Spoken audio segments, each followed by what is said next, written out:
Hello. So today I want to tell you about the game Fruit Island from Analog Game Studio.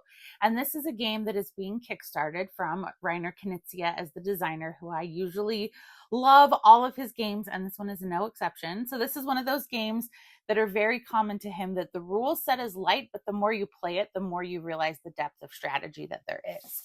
So you have this board, and around the edges are different fruit trees, and you are trying to collect that fruit.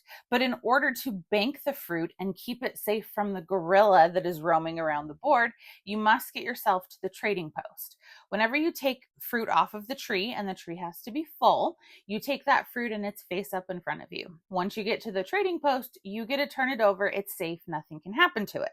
Now, if you have fruit face up in front of you and the gorilla's coming and he ends on your spot, anything that is face up, you lose. So that is not great. On your turn, you get to decide, after you draw a token from the bag, if you're going to move your monkey 1, 2, or 3 spaces. So you have a lot of choice and decisions to be made. And then wherever the trunks connect to the board, if the tree is full, you can take the fruit. This plays 2 to 5 players. So the gorilla just starts anywhere. On my turn, I draw a token out of the bag. Let's see what it is. It is a gorilla.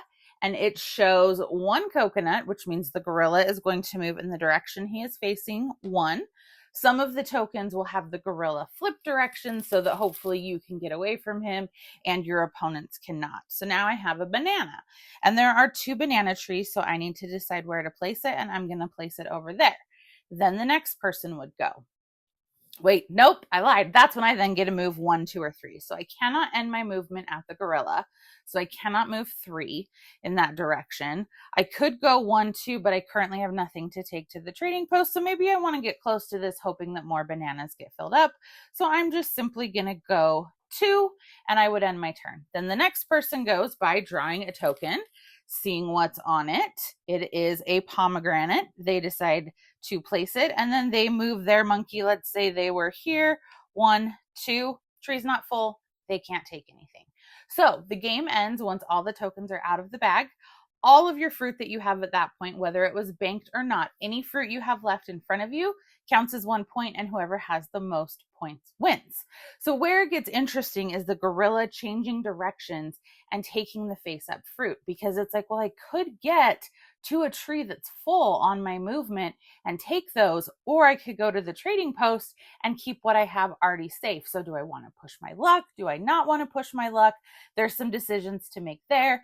And then when you're the one moving the gorilla, you're trying to keep yourself away from it. When it changes directions, depending on player count, that's how far the gorilla is going to move. So there's a lot going on that you get to decide. What do I want to do? How far am I going to push my luck? When do I bank my fruit? So this is a really fun game that's going to play pretty much all ages, and that is Fruit Island, like I said, from Analog Game Studio, and is crowdfunding. So go ahead and check it out. Give me a like and a follow, and I'll keep bringing you more board game content. Thanks. Bye.